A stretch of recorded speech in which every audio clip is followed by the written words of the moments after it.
Hi, I'm Gregg Tripoli from the Onondaga Historical Association, and I want to welcome you to another segment of Bedtime Stories from OHA. As you can see, I'm still living in my PJs, and it's bedtime somewhere, right? Well, the story that I want to share with you today is, again, one of my favorite stories from our local history. It's actually from our Olympic history, because normally, right now, we would be getting all excited and gearing up for the Summer Olympics. So this story is about a guy named Myer Prinstein. It's probably not a name that you recognize, but Myer Prinstein is the most decorated Olympic champion from Central New York and the most decorated Olympic champion from Syracuse University. Myer came to Syracuse in the late 1800s with his family. He was 5 years old when he came here, I think the ninth of 10 children. His father is listed as a grocer and a baker in the city directories, and they attended the Temple of Concord here for religious services. They settled in the 15th Ward, the Jewish enclave of the 15th Ward, and Myer really distinguished himself early, both in the classroom and on the athletic field. At Central High, which is here in downtown Syracuse, future home of the STEAM school, Myer excelled both at academics and athletics. He also competed for the local YMCA before he enrolled at Syracuse University in 1896 to study law. Now, at Syracuse University, he became, of course, the leader and the captain of the track team at SU. He competed in the pole vault, to the 60, 140 meter running events, the high jump, but he really excelled at the long jump and the triple jump. And to say that Myer excelled is really an understatement. He wasn't a big guy. He was only about 5 feet, 8 inches, about 140, 145 pounds, but Myer was a giant among jumpers. He got his first NCAA intercollegiate record and his first world record in the long jump when he was still a freshman at Syracuse University. Now, Myer's arch rival was a guy named Alvin Prinstein from the University of Pennsylvania. They were actually all good friends off the field, but fierce competitors on the field. And they traded titles throughout their college careers. Now, in 1899, Alvin Prinstein set a new world record.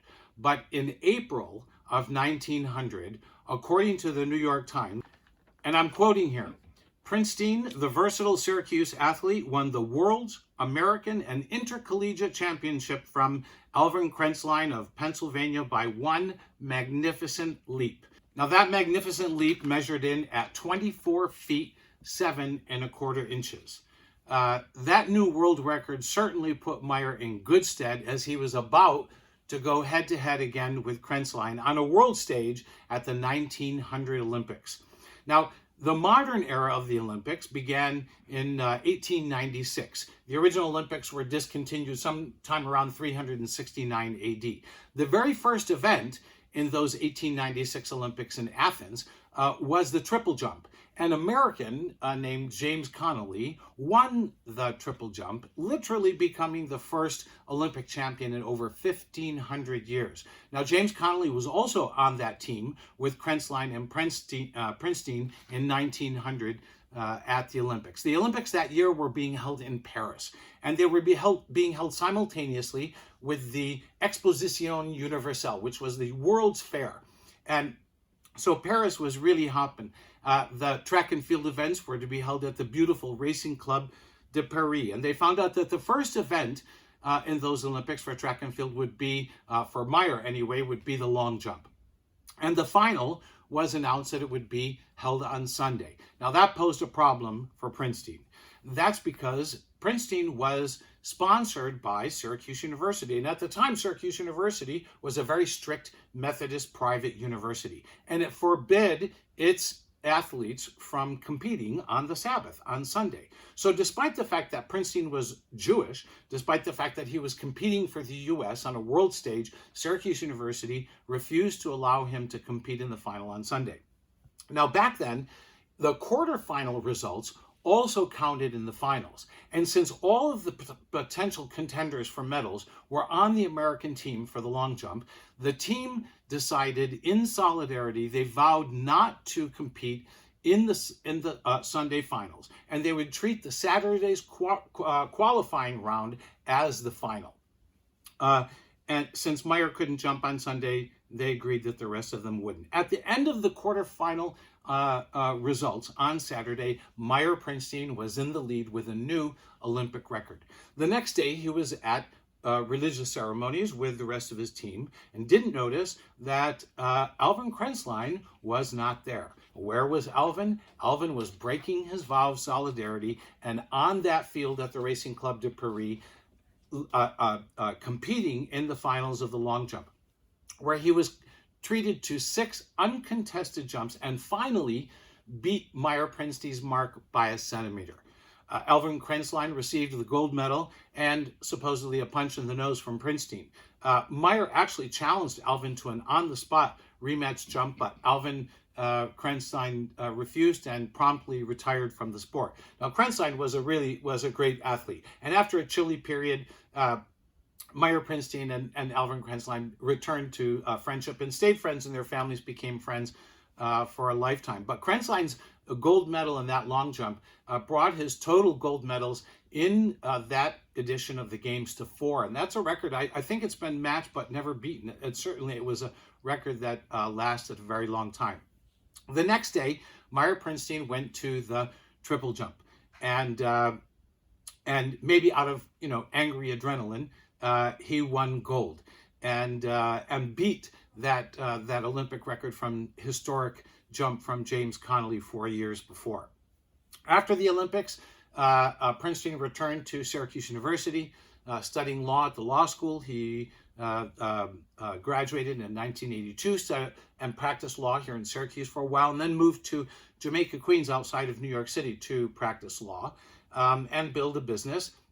His athletic pursuits at the time were sponsored by the Irish American Athletic Association, and under their sponsorship, he went back to the Olympics in 1904. The Olympics in 1904 were held in St. Louis, again simultaneously with the World's Fair that was celebrating the centennial of the Louisiana Purchase. So Myer competes in the long jump and the triple jump, and he sets 2 records that probably will never be broken. Myer becomes the only man so far and the first man to ever win the long jump and the triple jump in the same Olympics. He also becomes the first and the only man probably to ever win both events in the same day. His long jump record in that Olympics lasted for 12 years. He comes back to build his business, adds a stationery store and a real estate business. The International Olympic Committee held an interim Olympics in 1906 in Athens, and Myer went again on the American team and beat the world record holder at the time, a British athlete, for gold again in the long jump. Those games were eventually considered unofficial because they didn't adhere to the 4-year cycle. But Myer Prinstein finished his Olympic career with 3 official gold medals and 1 silver medal. Should have been 4 official gold medals, of course. Myer was then, unfortunately, forgotten about for most of Olympic reviews. He died young at 46 years old of a heart ailment. He left a wife and a young son to survive him.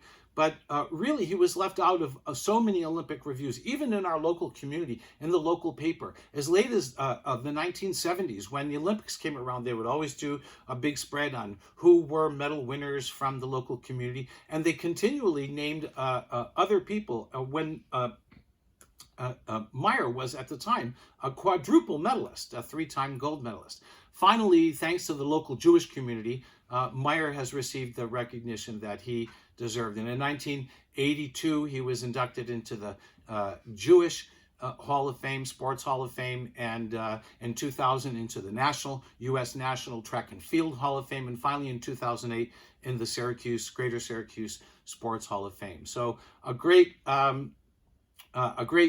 guy from our local history, tremendous athlete, and still the most decorated champion. Anybody, you can guess at who the second most decorated Olympic champion might be? Not from Syracuse, not a Syracuse native like Prinstein was, but he went to Syracuse University. His name is Carmelo Anthony, and he finished his career with 3 gold medals and a bronze. Still not enough to beat the 3 official gold medals and the silver that Prinstein has. So thanks for joining me. I hope that brings a little bit of the Olympics to you this year, since we have to skip them. Oh, and Myer Prinstein's story is told in our latest edition of our magazine, History Highlights, along with so many great stories from Syracuse University as it celebrates its 150th, its sesquicentennial year, a great milestone for our university. So check out our magazine. You can get it through membership, or you can buy it at the local Tops, Wegmans, or Barnes & Noble, and certainly through our store. So check out OHA store, cnyhistory.org/shop for all those great gifts. And we'll see you next time at Bedtime Stories from OHA. Bye. Thanks.